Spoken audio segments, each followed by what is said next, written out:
Hello student, स्वागत है आपका हमारे यूट्यूब चैनल मैथ इंडियंस में। कक्षा 11 गणित में इस समय हम लोग पांचवा चैप्टर पढ़ रहे हैं, सम्मिश्र संख्याएं और द्विघाती समीकरण। और भाई आज के इस वीडियो में आपको हम पढ़ाने वाले हैं विविध प्रश्नावली 5 का सवाल नंबर 17। तो भाई किताब उठा लीजिए और भाई सवाल नंबर 17 को देखिए क्या लिखा हुआ है। भाई वहां पर कह रहा है कि अल्फा और बीटा हमारे पास दो सम्मिश्र संख्याएं हैं और आपको ना खाली एक चीज मालूम है कि बीटा का जो मॉड्यूलस है वो एक के बराबर है। ठीक है, बीटा का मॉड्यूलस आपको मालूम है, अल्फा के बारे में कोई जानकारी हमें नहीं मालूम है। और भाई ये जो संख्या दे रखी ना, इसका हमें मान ज्ञात करना है। Beta minus alpha, one minus alpha bar है और बीटा है, पूरे का मॉड्यूलस हमें ज्ञात करना है। ठीक है, तो हमें क्या मालूम है, अल्फा और बीटा दो सम्मिश्र संख्याएं हैं जिसमें से बीटा का मॉड्यूलस एक है। हमें बस इतना पता है। अब यहां पर भाई थोड़ा ध्यान दीजिएगा, जैसे यहां लिखा है कि बीटा का मॉड्यूलस जो है एक के बराबर है, तो अगर हम यहां पर इसका वर्ग कर दें तो भाई वो भी एक के ही बराबर होगा। अगर बीटा का मॉड्यूलस एक है तो उसका स्क्वायर करोगे तो वो भी एक के बराबर होगा। अब हमने यहाँ पर वर्ग क्यों किया हुआ है, तो भाई बहुत ध्यान से देखिएगा। अगर आपके पास z कोई सम्मिश्र संख्या हो, देखो यहाँ पर हम कुछ सूत्रों का प्रयोग करने वाले हैं। अगर कोई z जो है सम्मिश्र संख्या आपके पास है तो भाई एक फार्मूला होता है z into z bar equal to modulus z का वर्ग। अगर कोई सम्मिश्र संख्या z है तो भाई सूत्र होता है कि z इंटू जेड बार। भाई z रखो और उसकी संयुग्मी से अगर उसका गुणा कर दो आप, तो आपको मॉड्यूलस का वर्ग प्राप्त हो जाएगा। यहां पर मॉड्यूलस का वर्ग लिखा हुआ है, तो इसे हम चाहें तो कुछ इस प्रकार से लिख सकते हैं, उस वाले सूत्र का प्रयोग करके। भाई जिस प्रकार से ये सूत्र लिखा हुआ है उसका प्रयोग करके हम इसे इस प्रकार से लिख सकते हैं।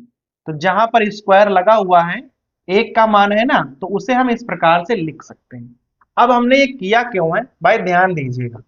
इसको हम ऐसे ही उतारे ले रहे हैं, बीटा माइनस अल्फा।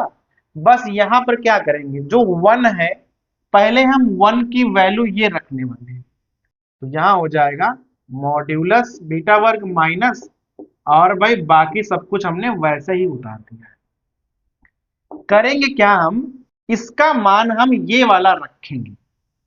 भाई इसका मान हम ये रख सकते हैं ना, तो हम रख देंगे मॉड्यूलस बीटा का वर्ग बराबर बीटा इंटू बीटा का जो कॉन्जुगेट है। ठीक है, रख दो भाई। तो बीटा माइनस अल्फा और यहां हो जाएगा beta into conjugate beta minus alpha का कॉन्जुगेट और बीटा तो पहले से लिखा हुआ है। अब बहुत ध्यान देना, यहां आप ना बीटा कॉमन निकाल सकते हो नीचे, तो भाई निकालेंगे हम लोग। ऊपर वाले को ऐसे ही लिख लो, यहां पर आप बीटा ना कॉमन निकालो, तो देखो बचेगा क्या, कुछ इस प्रकार से संख्या बच जाएगी जब हम नीचे बीटा ना कॉमन निकाल लेंगे। अब यहां पर हम एक और सूत्र का प्रयोग करने वाले हैं। ठीक है भाई, तो इन जो सूत्रों का हम प्रयोग कर रहे हैं इन्हें आप बहुत भाई ध्यान से देखिएगा। जैसे कहीं पर लिखा हो इस प्रकार से, अगर हमारे पास कोई दो अगर हमारे पास कोई दो सम्मिश्र संख्याएं हो और इस प्रकार से लिखी हो कि z1 बार माइनस z2 बार, तो उसे आप कुछ इस प्रकार से भी लिख सकते हो z1 माइनस z2, और भाई आप पूरे पर बार लगा दो।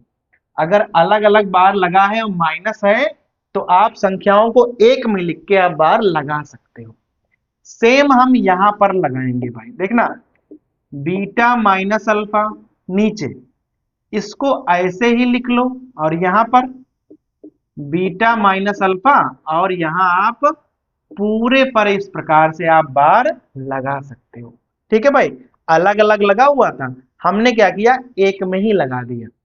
अब भाई यहां पर ध्यान दीजिएगा, एक हम और सूत्र का प्रयोग करने वाले हैं। भाई ये सूत्र बहुत सरल है और आपको शायद पढ़ाए भी गए होंगे, कुछ इस प्रकार से हैं।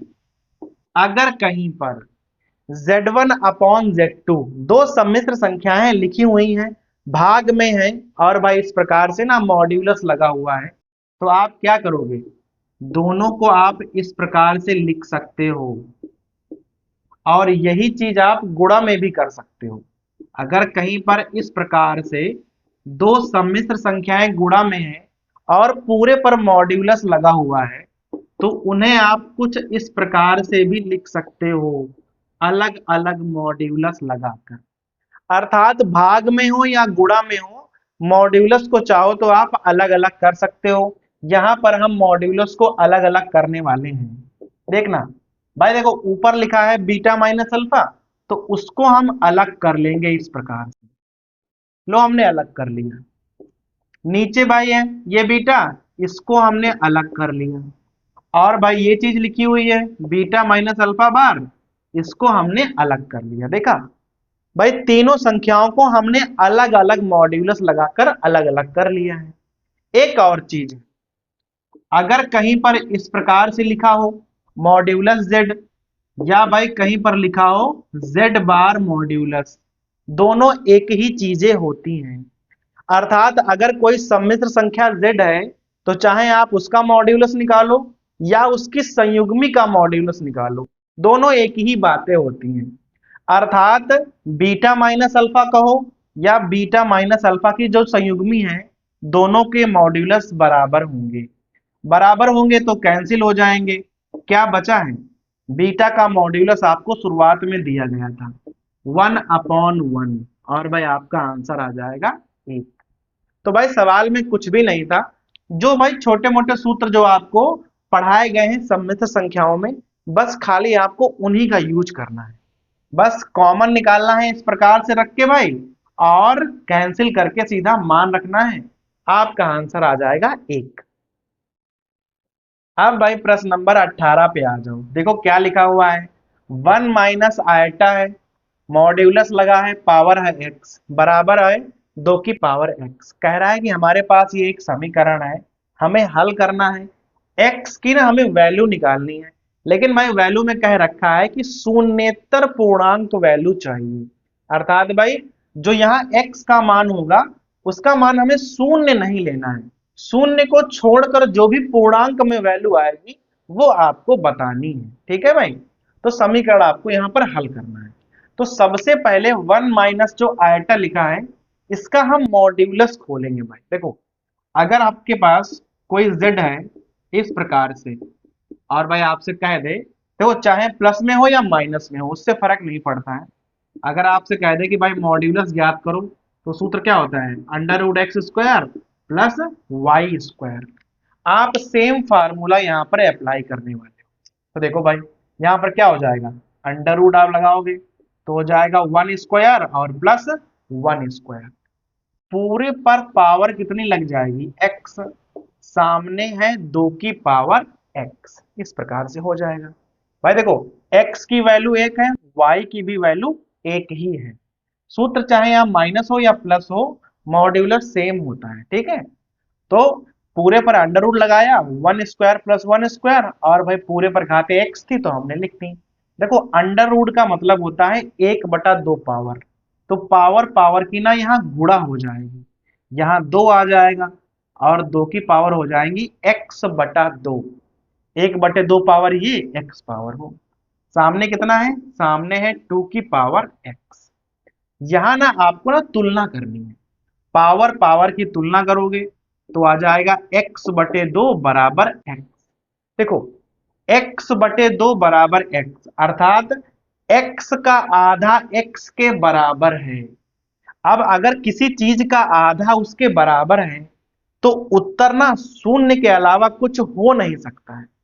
तो यहां पर केवल x का मान 0 ही हो सकता है, 0 के अलावा ये वाला समीकरण और किसी भी पूर्णांक पर सूट नहीं करेगा। किसी भी पूर्णांक का आधा उसके बराबर नहीं होगा, केवल शून्य का आधा जो है उसके बराबर होगा। क्योंकि भाई शून्य का आधा करो, तिहाई करो, चौथाई करो, सब कुछ शून्य ही होगा। तो यहां पर जो समीकरण हमने हल किया है ना, यहां पर x का मान केवल 0 ही आएगा। लेकिन सवाल में कह रहा था कि x का मान शून्येतर पूर्णांक ज्ञात करना है। शून्य के अलावा अगर कोई पूर्णांक हो तो वो हमें बताओ। तो शून्य के अलावा तो कोई मान है नहीं, तो आप लिख दोगे कि x का कोई हल नहीं होगा, क्योंकि जीरो आया है, जीरो होने चाहिए नहीं, तो जीरो के अलावा कोई मान निकलेगा ही नहीं। ठीक है भाई, तो ये हो गया हमारा सवाल नंबर 18।